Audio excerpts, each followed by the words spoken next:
Testom osmotickej rezistencie erytrocitov sa stanovuje osmotická odolnosť ich membrán. V praxi sa test používa napríklad na detekciu hereditárnej sférocytózy a talasémie.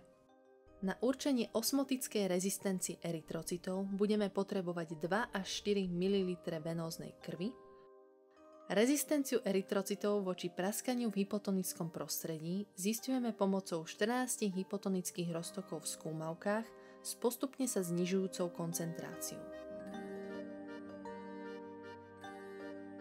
Do skúmaviek s hypotonickými roztokmi pridáme 2 až 4 kvapky krvi a premiešame.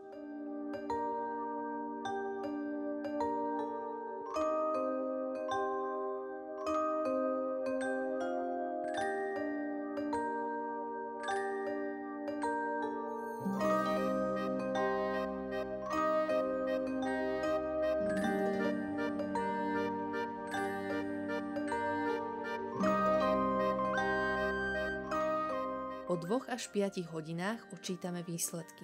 Erytrocity, ktoré nehemolizovali, sú usadené na dne skúmaviek. Hemoglobín hemolizovaných erytrocitov dáva roztoku červené sfarbenie. V roztoku s koncentráciou blížiacou sa fyziologickému roztoku NaCl sú všetky usadené na dne, naopak pri najvyššej hypotonicite roztoku je zreteľné najvýraznejšie zafarbenie.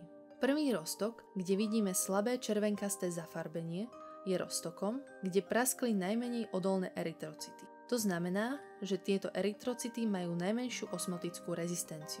Tento roztok určuje minimálnu osmotickú rezistenciu. Fyziologické hodnoty sú 0,40 až 0,44 %. Roztoky zafarbované postupne sítejšie predstavujú koncentrácie, kde sa hemolizuje stále viac erytrocitov.